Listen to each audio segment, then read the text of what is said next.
Hi, this is Professor Jacob. In this video, we're going to cover combining text.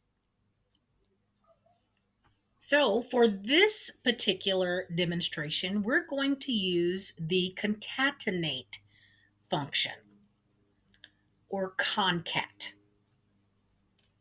And so that is simply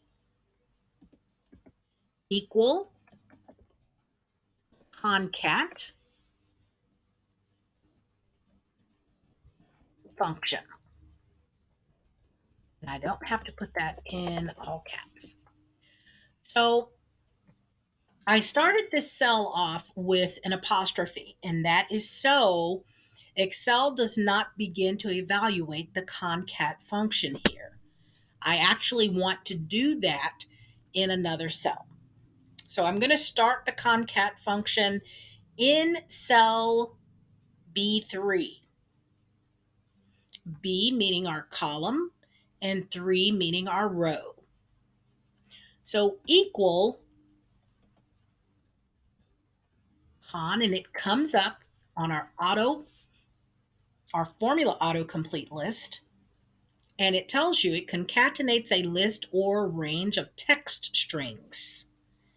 What that means in short is it's going to look at multiple cells and combine those cells as long as those cells have text in them. Okay, so we're just going to double click on this formula or function in our list here. And we don't have a long list of things to combine, but we're going to do it anyway and add those things to the cells that we choose later. So I'm going to tell you what I'm going to do. I'm going to actually, in cells D2 through F2 and all the way down to D5, I'm going to put in a list of people with their first name, middle initial, and last name. So before I get there, I'm going to go ahead and do this concat function, and I'm going to tell it exactly what I want it to do in cells D2 through F2. All right. So it's saying, where is the text, the first text? So that first text is going to be in cell D2. And then you see in the little screen tip, it has a comma. So we use the comma, and it automatically moved to the second text. Then we see that it has a comma and an ellipsis, meaning it'll go on forever if we allow it to. Okay, and we're just going to do 3 cells. So we're going to choose F2.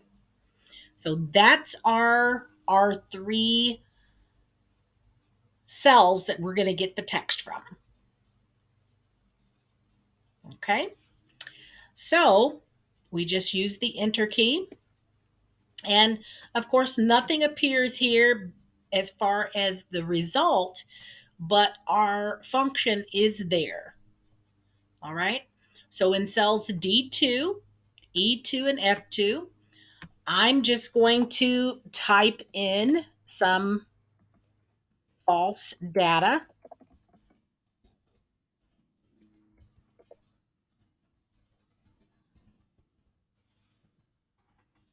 Okay, and so we saw that in cell B3, it automatically put each one of those names into this one cell and combined that text. Now, it doesn't look very pretty, right? So one thing that we may need to do is we may need to add spacing. So One way that you could do that is in the name itself, maybe put a space after each name. You don't need one after the first one, right? So that's one way to solve it. Okay. Now, let's say, for instance, you had, um, let's copy it down to the next cell, and we're going to do another example. So, and I'm just doing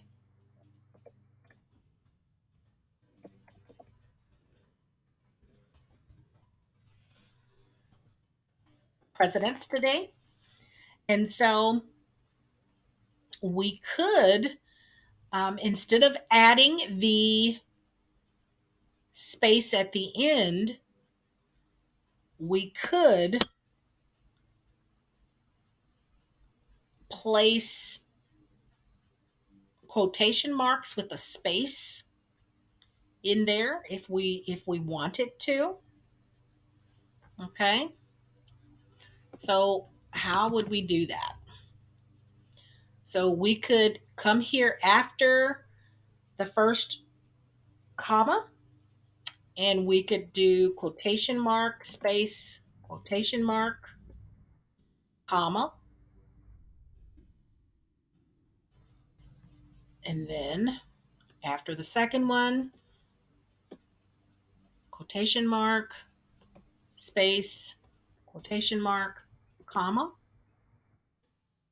So we could do that to put the spacing in for us. So if we had many different ones, we could either do this one for one cell and put the spacing inside the cell, or a better solution would be to put in the spaces using the quotation mark, space, quotation mark in between two parentheses or two commas if we're doing a long list. So let's see.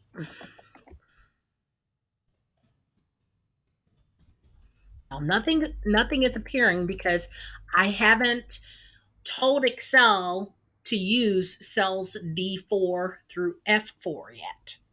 So I'm just typing in some presidents. Um,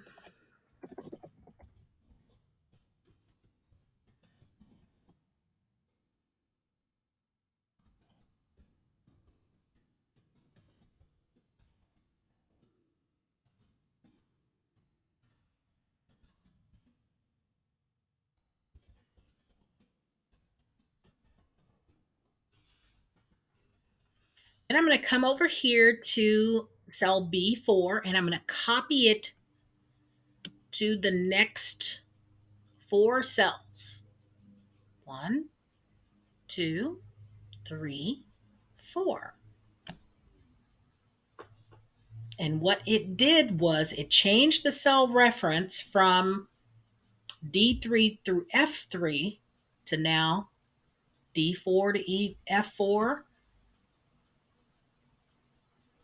D5 to F5, D6 to F6, and D7 to F7. So hopefully this helps you with the concatenate or concat function. You can also find the concat function in the formulas ribbon and in the function library.